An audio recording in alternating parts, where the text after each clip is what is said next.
Kon. Minasan. Konnichiwa.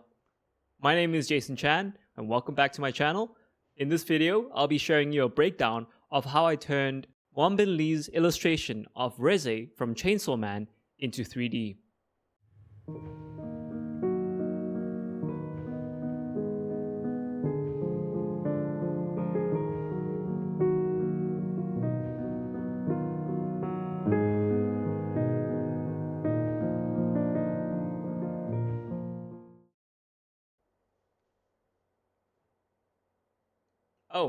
Right before we jump into the video, I just want to clarify a few things.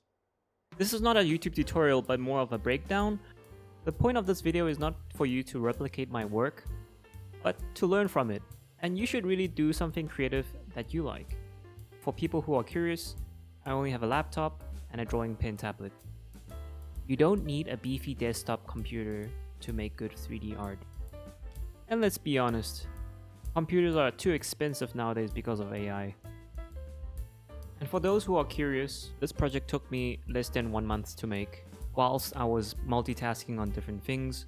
And just like a video game, each boss is different. Learning art is like gaining XP, and to gain XP points, it requires a lot of time.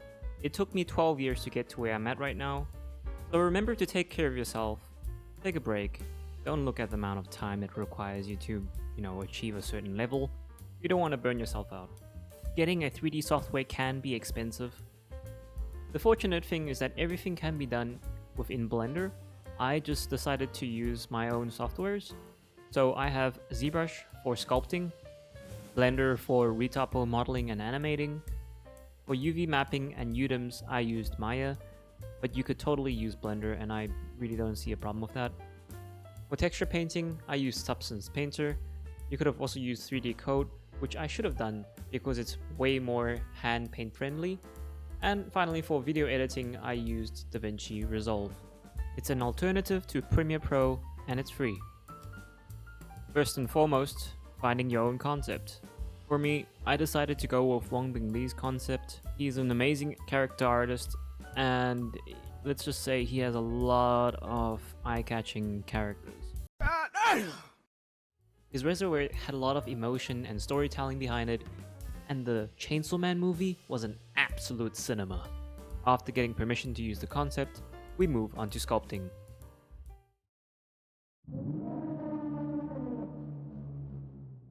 To save me time and effort, I actually used a base mesh from my previous project.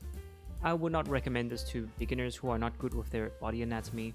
Roughly polypainting your character in Zbrush helps you a lot when it comes to matching your concept at the beginning. Using a good matte cap goes a long way.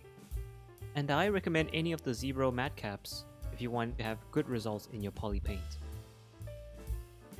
Hey Jason, what camera focal length did you use? A good question, Bob. Actually really depends on your concept and how you want to present your 3D model. So in order to match the 3D model to the 2D illustration, we need to go back and forth between Zbrush and Blender if you really want to match it one-to-one.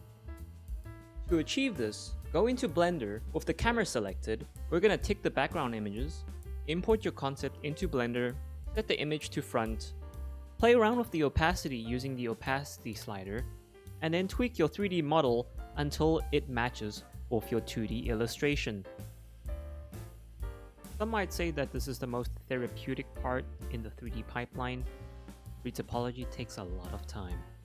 Since this was not a 3D model meant for video games, I did not have to worry about how many try counts this model contains. And because I knew she was going to be animated, I kept the topology as clean as possible. Extra edge loops were added onto parts that needed to be animated, such as joints areas like the eyelids and fingers. If you want to know how I made the hair, I have a YouTube video all about this. UV mapping. These were my UDIMs. I swear, I know how to unfold them correctly and pack them neatly. I was just so focused on going towards the hand painting part. Also, if you don't know what a UDIM is, please look it up. I separated the UV shells according to their materials so I could bake their high polys separately, while the low poly is going to bake to itself. This is so that I could bake a world space normal map and a position map, or later on if I want to paint gradients inside Substance Painter. In order to straighten a UV shell, I used the Blender add-on UV toolkit. Hitting the straighten or gridify one really works. Or you could use the old school method of straightening every single edge of your quad one by one, and then having all of your quads in your UV shell to follow your active quad. It won't work if your UV shell contains triangles or n-gons. Texture painting. Probably the reason why you clicked on this video in the first place. Well, I have unfortunate news for you. Because there is no secret one prompt button that allows you to texture your character in one go. Every single color is painted in separate full layers, so I have total control over the entire character's colors. And yes, the lights are painted onto the character. If you don't know, there is a quick way of generating a light map, so you can have a good base to paint over with. Once you have baked the world space normal map and the position map in a new full layer, you can generate a light map, which allows you to play with different lighting setups. This map is super crucial if you want to light your character easily in 3D without adding any physical lights into the scene. What's nice about this light map is that you can invert it and turn it into a shadow map.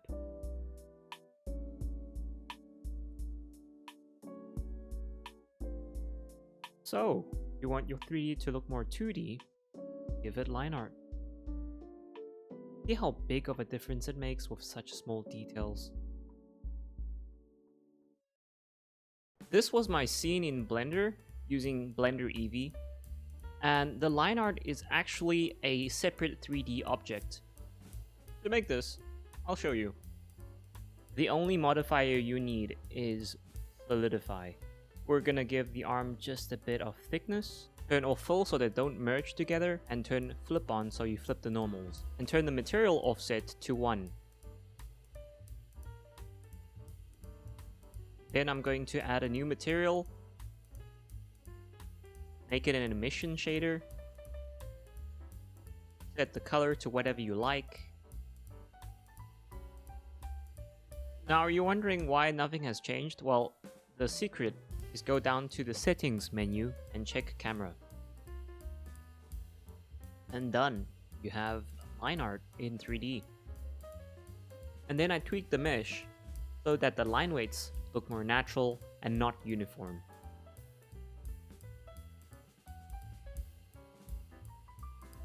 And last but not least, animating, the most important part if you want to make your character look alive. For me, the animations were subtle, so I didn't have to properly rig this character, and so I only needed Blender's blend shape to keyframe this. And so I have two blend shapes, one is the eyes open and one is the eyes closed. And right here the eyes closed should have the value of 1. And within edit mode, I will tweak the eyes until the eyes are closed. This is just for demonstration purposes. I know the eyelids need more loops. While the shape key value is still 1, I would also tweak the other eye on the other side so that she blinks both eyes at the same time. So now, if you have your blend shape set to 1, it should automatically blink the eyes. And for the last bit, I used bones to animate my hair. I did this so I had full control over everything. I would not recommend you do this, because there should be a better way of animating hair. Alright, thank you very much for watching the video. If you like this video, please drop a like. If you have any other questions, please drop it down in the comment section below. And I hope to see you in the next video. Bye!